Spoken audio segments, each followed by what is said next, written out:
reminded of what Denzel Washington said about failing forward. If there's an intrinsic weakness within the South African education system, from I think primary school all the way to middle school, it's the issue that South African education system is very bad at preparing people to understand and deal with failure and seeing it as a part of life. Our system is so hardwired by the time we get to matric that you're almost super specializing without actually finding out what you need to do. And by the time you get to postgraduate studies, it's not so much of enjoyment, it's so much an issue of saying, oh my word, can I just get this thing done? And the key question, I think as a keynote speaker, asks, why am I doing it? Why am I doing it? It is then against this background, when I was asked to think about why I was doing it, that I thought, funny enough, about 69 years ago, Robert Sobukwe gave his maiden speech at the SRC of Fort Hare. He says, for the first time, we see a glimmer of hope of what Africa is going to be about. Part of what gets you through the proposal and the rejection, the fact that you start to question yourself, is what is your, to quote a phrase from our president, what is your Lone Star? I caught the CEO speaking on SABC, I think it was Morning Live, and she said, one of the last things you ever hear from an NIHSS graduate is, thank you for the money. Because when it really is over and done with, I don't really think of the money. I think of the fact that you have people and an institute that really wants you to go forward. Yeah. And yeah, I think so we have to give them a hand there. What we need is to touch humanity, but most important of all, we need to learn to be kind again. So this was the understanding in my mind as I worked through my PhD. The topic was provocative. I wrote about Islamic State, or as many of you know, it is called ISIS. And in confronting the issues that presented, the research and the narrative took me on many emotional ups and downs, exactly as TK said. But I lived a reality that almost all South Africans, well, all South Africans of a certain or a peculiar color lived, and that is dehumanization. I lived the reality of dehumanization again through the words, the tears, the anguish, the humiliation, and the suffering of the innocent victims, victims of coloniality and greed. So it is time to know that we do not need to be affirmed. We need to be creative, authentic, and generate our own excellence. And that is what NIHSS is asking of us. The time is here for us to be us. We have to challenge ourselves to be human. Not a white human, not a black human, not a brown human, but human. Thank you to Sahoda and NIHSS for pushing forward with this program, for opening up opportunities for all of us, Opportunities that were denied to us because we were never considered intelligent enough to forge our own knowledge or human enough to be deemed worthy. Thank you.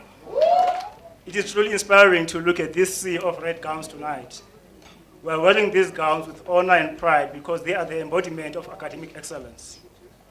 Our academic pursuit has been a long and arduous journey, one that took a lot of hard work and sacrifice, not only from us as graduates, but also from our families, our mentors, and our supervisors. This is a moment of reflection and appreciation as we cast a retrospective view on our academic journeys. Many of us are the first in our families to attain doctoral degrees. In my case, I was the first graduate in my family. Education is virtually the only way we can break the vicious cycle of poverty in our families and, by extension, our communities.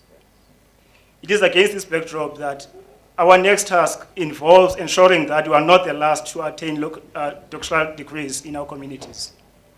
We should encourage and inspire others to start pursuing their dreams and keep pushing the boundaries. We have to make them believe that their dreams are valid.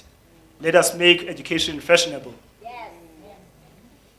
The establishment of the NIHSS is a huge relief to many of us whose families had no ways and means of taking us through tertiary education. This doctoral program is one of the best investments that our government has ever made. Investing in education is investing in the future of our nation. Finances should never again be the barrier to education. We are indebted to the NIHSS for their financial support, thus making us the second cohort of doctoral graduates they have funded. Thank you so much to the NIHSS for organizing such a celebration for us, and for recognizing this achievement, but also a great deal of resilience, that you can survive anything. Guys, once you survive this, you'll get through anything else. And how to self-motivate.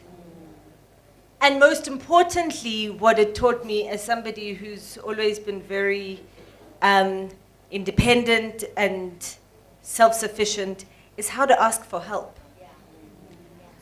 And I am so grateful to the NIHSS. 2016, after second supervisor and issues, and I had my new supervisor, and I had a chapter to turn around, and I was a week from having to submit this chapter with nothing, dololo.